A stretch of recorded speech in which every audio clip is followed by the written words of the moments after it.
Good morning friends, agree coaching India YouTube channel में आपका स्वागत है। आज की चर्चा का विषय है जीनोम इंडिया प्रोजेक्ट।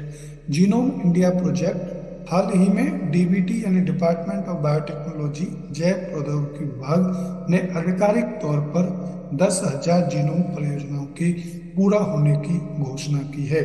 तभी से जीनोम इंडिया प्रोजेक्ट चर्चा में बना हुआ है। भारत सरकार का लक्ष्य जीनोम इंडिया प्रोजेक्ट यानी जीआईपी के तहत वर्ष 2023 के अंत तक 10,000 जीनोम का अनुक्रमण करना था, जो कि ये भारत सरकार का टारगेट पूरा हो गया है, जिसकी हाल ही में घोषणा डिपार्टमेंट ऑफ बायोटेक्नोलॉजी द्वारा की गई है। आइए जानते हैं जीनोम इंडिया प्रोजेक्ट के बारे में। भारत का लगभग 1.3 बिलियन की आबादी में 4,600 से अधिक विविध जनसंख्या समूह शामिल हैं, जिनमें से कई के बीच अंतर विवाह यानी निकट जातीय समूहों में विवाह की प्रथा है। इन समूहों में अद्वितीय आनुवंशिक विविधताएं और बीमारी उत्पन्न करने वाले उत्परिवर्तन होते हैं, जिनकी तुलना अन्य आबादी से नहीं की जा सकती। भारतीय जीनोम का एक डेटाबेस बनाकर शोधकर्ता इन अद्वितीय आनुवंशिक रूपों के बारे में जान सकते हैं तथा दवाओं और उपचारों को बनाने में इस जानकारी का उपयोग कर सकते हैं। इसलिए भारत सरकार ने जीनोम इंडिया प्रोजेक्ट की शुरुआत की है। यह ह्यूमन जीनोम प्रोजेक्ट यानी HGP से प्रेरित एक वैज्ञानिक पहल है, जो कि एक अंतर्राष्ट्रीय प्रयास है। वर्ष 1990 और वर्ष 2003 के बीच पूरे मानव जीनोम को सफलतापूर्वक डिकोड किया गया था। इन परियोजनाओं को वर्ष 2020 में शुरू किया गया था। इस परियोजना का उद्देश्य भारतीय जनसंख्या के लिए विशिष्ट आनुवंशिक विविधताओं और रोग उत्पन्न करने वाले उत्परिवर्तनों को बेहतर ढंग से समझना है, क्योंकि बहुत सारे रोग जेनेटिकली होते हैं जो कि पीढ़ी दर पीढ़ी ट्रांसफर होते रहते हैं।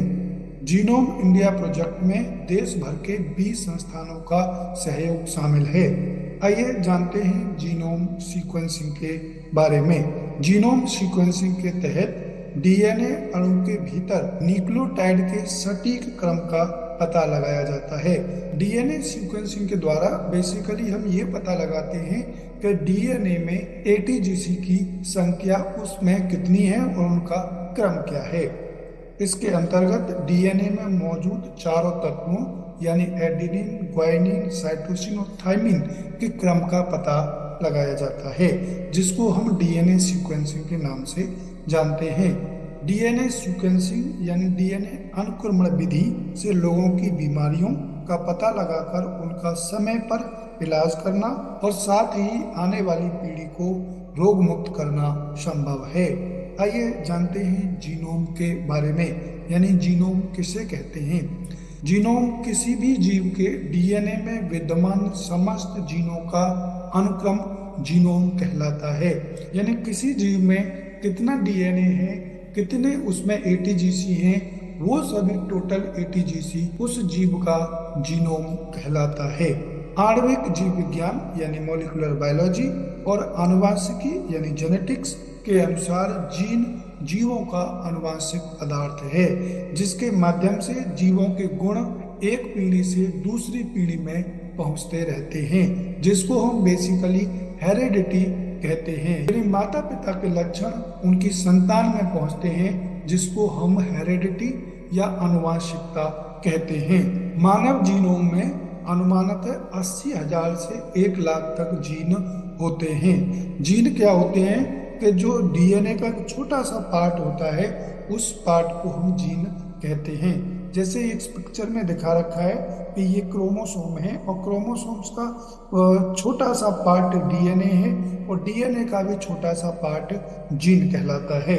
तो ये जीन लगभग मानव जीनोम में 80,000 से 1 लाख तक होते हैं। अब हम जान लेते हैं कि जीनोम का अध्ययन किस में किया जाता है। यानी जीनोम के अध्ययन को हम जीनोमिक्स कहते हैं। जिस विज्ञान में जीनोम का अध्ययन हम करते हैं, डीएनए सीक्वेंसिंग के बारे में बात करते हैं, उस विषय को हम जीनोमिक्स के नाम से जानते हैं। तो ये थी कुछ जानकारी जीनोम इंडिया प्रोजेक्ट के बारे में। तो शायद आपको ये समझ में आ गई होगी, जो कि आजकल चर्चा का विषय बना हुआ है।